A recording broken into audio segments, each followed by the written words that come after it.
I'm Ben with the BTC Sessions, and this is your Bullish Bit brought to you by BITREFILL.com, your one-stop shop for living on a Bitcoin standard. Sign up and grab gift cards for eSIMs, gaming, e-commerce, your travel needs, food, and much more, and you can buy them all with Bitcoin and Lightning. Sign up today and use code BTC Sessions 10 for some special perks. We went into this with a very clear focus of who is the target market. It is people that need to use Bitcoin but may not want to deal with complexity. So as you said, we do obfuscate and abstract away a lot of that complexity with the goal of providing them a seamless experience that they don't have to worry about things like channel balancing and management. And we also want to focus on people in LATAM, and that's why Tether is there. So in LATAM, I don't know if you saw when the Twitter sphere or X sphere blew up about Peter McCormack tweeting that he used Tron Tether when he was in Argentina. Yeah. That's just a fact. I mean, if you're a maxi and you're living in the West, maybe you don't understand it, but a lot of people in LATAM are using shitcoins like Tron and buying Tron to pay for gas fees or Ethereum to pay for gas fees.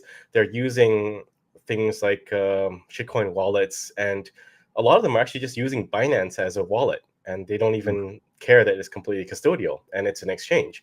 So we have to move, and we have to do something to reach this big piece of the market.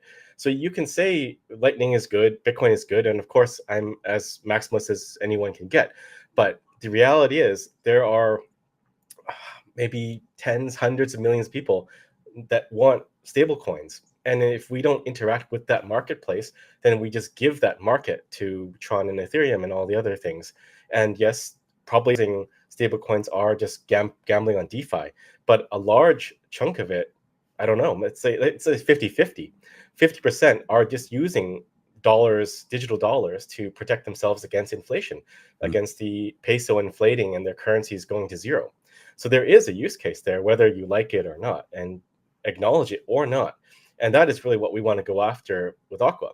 So we think that we can bring them into liquid Tether by offering that interoperability with Tron and Ethereum Tether. And I think having your funds in liquid is actually far better because you have the benefit of confidential transactions. Yes. You have the ability to still interact with the other chains. But more importantly is you can swap to Bitcoin. And at the top of the wallet, we have a big thing there saying savings account, Bitcoin. And we have the Bitcoin price. Some people said, like, why do you have the Bitcoin price there? It should be the balance.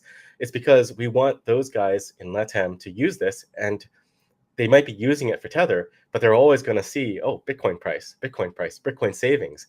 And it'll reinforce that concept. Bitcoin is a savings vehicle because they're coming to, they're already in Tether, but they're not into Bitcoin. They might be, but they also may not be. Yeah. And we have to reach them and teach them, like, yes, the dollar is a Bitcoin of sorts compared to the Argentinian peso or the Bolivar or whatever. But there is another dollar to that dollar, and that's Bitcoin, and that's even better.